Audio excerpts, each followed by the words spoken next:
مباراة سهلة جدا لنادي الزمالك قدام نادي الجونة بيفوز فيها 4-1. بعد 7 دقايق ناصر منسي بيجيب جون جميل جدا براسه كأنه شايطها بإيديه.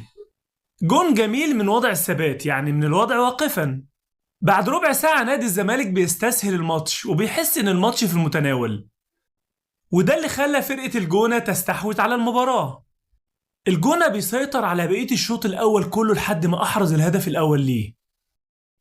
وطبعا هدف نادي الجونة جاي من خطأ دفاعي كارثي لدفاع نادي الزمالك. كورنر بتتلعب للجونة، عواد بيطلعها تطلع بره ال 18، بتترد تاني، لاعب بيلعبها بدماغه بتخبط في اللاعب وبتخبط في العارضة وتدخل.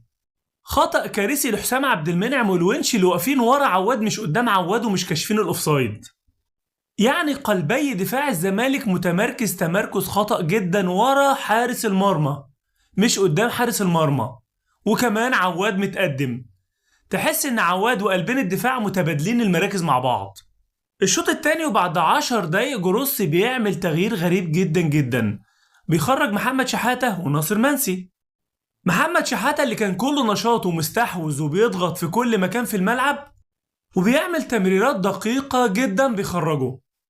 طيب انا معاك انك تخرج ناصر منسي لان في 2 بره، في الجزيري وفي حسام اشرف. طيب محمد شحاتة بتغيره ليه؟ يعني انا مش فاهم ازاي المدرب بيطلع محمد شحاتة وهو في افضل حالاته. يعني بجد تغيير غير مفهوم بالمرة. ولولا توفيق سيف الجزيري في الجون الثاني وتوفيق عبد الله السعيد في الجون الثالث كان ممكن يحصل مشكلة كبيرة جدا جدا في خط وسط نادي الزمالك، وكان ممكن التغيير ده ينكشف وجروسي يبقى في موقف لا يحسد عليه.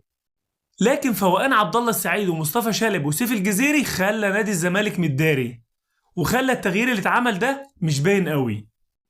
الجون التالت طمن نادي الزمالك وخلى نادي الجونة خلاص استسلم وحس انه خلاص خسر، علشان كده الماتش بقى سهل جدا جدا بالنسبة لنادي الزمالك. وبقى نادي الزمالك يستحوذ ويمسك كورة لحد ما جاب الجون الرابع عن طريق سيف الجزيري بعد تمريرة جميلة جدا من دونجا لما دخل من ناحية يمين واخترق. التحكيم النهاردة ما كانش فيه أي مشاكل وما كانش فيه أي حالات جدلية. أحمد السيد زيزو كان نفسه منى عينه النهاردة يجيب جون علشان يديله دفعة للأمام ويديله ثقة، لكن ده ما حصلش.